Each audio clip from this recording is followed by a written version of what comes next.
Cyclone মান্থার প্রভাবে বিপর্যয় জলপাইগুড়ি জেলার স্বাভাবিক জনজীবন। আবহাওয়া দপ্তরের আগাম সতর্কবার্তা মিলিয়ে গেছে বাস্তবে। বৃহস্পতিবার রাত থেকে অবিরাম বৃষ্টি ও ঝড়ো হাওয়ার দাপটে নাজেহাল সাধারণ মানুষ। আজ শুক্রবার সকাল থেকেও একটাই পরিস্থিতি, টানা বৃষ্টিতে জলপাইগুড়ি শহর সহ মেটালি, মালবাজার, নাগরাকাটা, ধূপগুড়ি, ময়নাগুড়ি, বানারহাট, বিন্নাগুড়ি, লাটাগুড়ি সহ জেলার বিস্তীর্ণ এলাকায় জল জমে পড়েছে।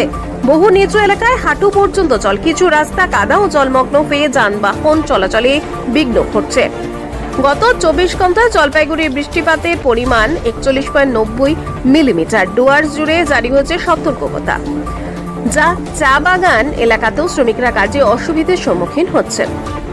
প্রশাসনের পক্ষ থেকে নদী ও খালপুরে বসবাসকারী মানুষদের বিশেষ সতর্কতা অনুসরণ করতে বলা হয়েছে। বিপর্যয় মোকাবিলা দপ্তর প্রস্তুত রয়েছে। পাশাপাশি ফায়ার ব্রিগেড, সিভিল ডিফেন্স এবং পুলিশ প্রশাসনও নজরদারি বাড়িয়েছে।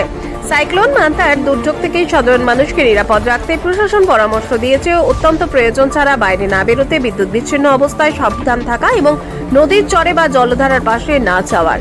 পরিস্থিতির ওপর সার্বক্ষণিক নজর রয়েছে আবহাওয়া দপ্তরের। আগামী কয়েক ঘন্টায় বৃষ্টির তীব্রতা আরও বাড়তে পারে বলে আশঙ্কা।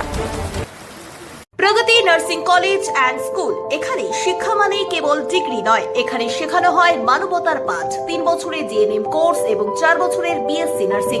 আধুনিক ট্রেনিং, অভিজ্ঞ গাইডেন্স, 100% প্লেসমেন্ট, সবই একই ছাদের নিচে। ঠিকানা রানীডাঙ্গা, কালারাম, শিলিগুড়ি। প্রগতি নার্সিং কলেজ অ্যান্ড স্কুল, শিক্ষা, সেবা, সাফল্যের প্রতিশ্রুতি।